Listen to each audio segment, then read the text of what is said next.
Big boss ಮನೆಯಲ್ಲಿ ರಕ್ಷಿತನ್ಗೆ ಹುಚ್ಚು ಸ್ವಲ್ಪ ಜಾಸ್ತಿ ಆಗಿರೋ ಕಾಣಿಸ್ತಾ ಇದೆ. ಯಾಕೋ ಒಂದು ವಾರದಿಂದ ಅವಳು ಮೆಂಟಲ್ ತರ ಆಡ್ತಿರೋದನ್ನ ನೀವೆಲ್ಲರೂ ಕೂಡ ನೋಡಿರ್ತೀರಾ. ಸೊ ಇದಕ್ಕೆ ತುಂಬಾ ಜನ ನೆಗೆಟಿವ್ ಆಗಿ ಕಮೆಂಟ್ ಗಳನ್ನ ಹಾಕ್ಬೋದು, ಆದ್ರೆ ಅವಳು ಮಾಡ್ತಿರೋದು ನಿಜವಾಗ್ಲೂ ಕೂಡ ಮೆಂಟಲ್ ರೀತಿಯಲ್ಲೇ. ಸೊ ಇವತ್ತು ಬಿಗ್ ಬಾಸ್ ಅವರು ಒಂದು ಜೋಡಿ ಟಾಸ್ಕ್ ನ ಕೊನೆಯ ಟಾಸ್ಕ್ ಅನ್ನ ಕೊಡ್ತಾರೆ.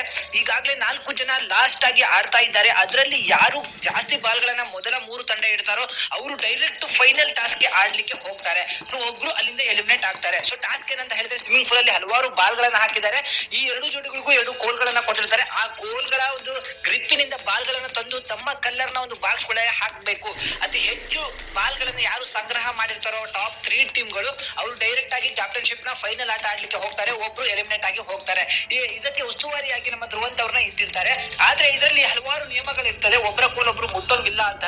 ರಕ್ಷಿತಾ ಅವರು ತಮ್ಮ ಬಾಲನ್ನ ಸ್ವಿಮ್ಮಿಂಗ್ ಪೂಲ್ ಇಂದ ಎತ್ಕೊಂಡು ಹೋಗ್ಬೇಕಾದ್ರೆ ಸೊ ಮಾಳು ಅವರ ಕೋಲನ್ನ ಮುಟ್ಟು ಬಿಡ್ತಾರೆ. ಆ ಸಂದರ್ಭದಲ್ಲಿ ನೋಡಿದಂತಹ ಧ್ರುವಂತ್ ಅವರು ಅದನ್ನ ಮುಟ್ಟೋ ಇಲ್ಲ ಅಂದಾಗ ನನಗೆ ಗೊತ್ತೈತೆ ಹೋಗು ಅಂತ ಹೇಳಿ ಅವರಿಗೆ ಅವಾಜನ್ನ ಹಾಕ್ಬಿಡ್ತಾಳೆ ಈ ರಕ್ಷಿತಾ. ಸೊ ಈ ರಕ್ಷಿತಂಗೆ ಏನಾಗಿದೆಯೋ ಗೊತ್ತಿಲ್ಲ. 2 ವಾರದಿಂದ ಇವಳೆ ಸುಪೀರಿಯರ್ ತರ ಆಡ್ತಾ ಇದ್ದಾಳೆ. ಸೊ ಮುಂಬೈ ಬುದ್ಧಿಯನ್ನ ತೋರಿಸ್ತಾ ಇದ್ದಾಳೆ. ಇವಳನ್ನ ತುಂಬಾ ಜನ ಹಚ್ಕೊಂಡಿದ್ದಕ್ಕೂ ನಾವೆಲ್ಲ ಕೂಡ ಇವಳಿಗೆ ಓಟ್ ಹಾಕಿದ್ಕು ಇವಳಿಗೆ 2 ಕೊಂಬು ಬಂದೋ ರೀತಿ ಆಗಿದೆ ಅಂತ ಹೇಳಿ ನನಗೆ ಅನ್ನಿಸ್ತಾ ಇದೆ.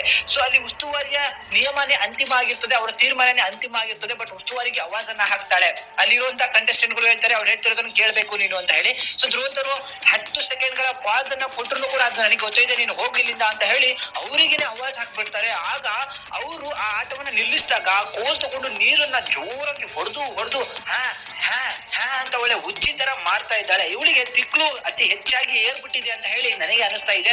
ಸೊ ಕಂಟೆಸ್ಟೆಂಟ್ ಆಗಿ ಬಂದಾಗ ಯಾವ ರೀತಿ ಇವಳು ಇನ್ನೋಸೆಂಟ್ ಅಂತಿದ್ವೋ 100% ಇವಳು ಇನ್ನೋಸೆಂಟ್ ಅಲ್ಲ.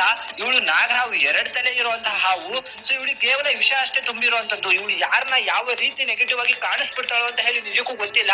ಅಶ್ವಿನಿ ಅವರು ಈ ಹಿಂದೆ ಅಂದ್ರು ಒಬ್ಬ ವ್ಯಕ್ತಿಯನ್ನ ನೆಗೆಟಿವ್ ಆಗಿ ಕರ್ಕೊಂಡು ಹೋಗೋದು ಈ ಮನೇನೆ ನೆಗೆಟಿವ್ ಮಾಡ್ತಿರೋದು ಇವಳು ಅಂತ ಹೇಳಿ. ಸೊ ಈಗ ನಮಗೂ ಕೂಡ ಅದು ನಿಧಾನಕ್ಕೆ ಅರ್ಥ ಆಗ್ತಾ ಬರ್ತಾ ಇದೆ ಅಂತಾನು ಕೂಡ ನನಗೆ ಅನಿಸ್ತು.